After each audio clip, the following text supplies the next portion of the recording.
காலநிலை மாற்றம் குறித்த புகைப்படங்கள் அடுத்த தலைமுறையை பாதுகாக்க நாம் என்ன செய்ய வேண்டும் என்பதை உணர்த்துவதாக இயக்குநர் வெற்றிமாறன் தெரிவித்துள்ளார்.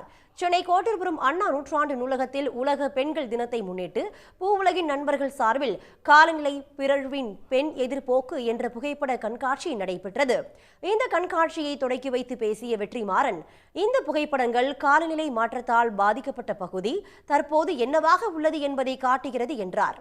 இந்த புகைப்படங்கள் சொல்லும் கதைகள் ஏற்கனவே நிகழ்ந்த அழிவுகளை மட்டும் காட்டவில்லை, அடுத்த தலைமுறையை பாதுகாக்க என்ன செய்ய வேண்டும் என்பதையும் உணர்த்துகிறது என்று பேசினார். இதுபோன்ற பாதிப்புகளை புகைப்படத்தின் மூலமாகவோ அல்லது கதைகளின் மூலமாகவோ மக்களிடம் கொண்டு செல்லும் போது மாற்றம் ஏற்படும் என்றும் அவர் நம்பிக்கை தெரிவித்தார். பார்த்த அந்த புகைப்படங்கள், அது சொல்ற கதைகள், அது எல்லாமே நமக்கு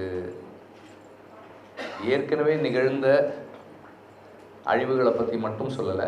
நாம் இன்னும் எவ்வளோ கவனமாக இருக்கணும், நாம் அடுத்த தலைமுறைக்கு இந்த இருக்கிற கொஞ்சம் நஞ்சமான விஷயங்களை காப்பாற்றி கொடுக்கறதுக்கு நாம் இன்னும் எவ்வளோ கவனமாக இருக்கணும், இன்னும் எவ்வளோ எல்லாரும் நம்மளால் முடிஞ்ச அளவுக்கு ஒர்க் பண்ணுறத சொல்லக்கூடிய புகைப்படங்களாக இருக்குது.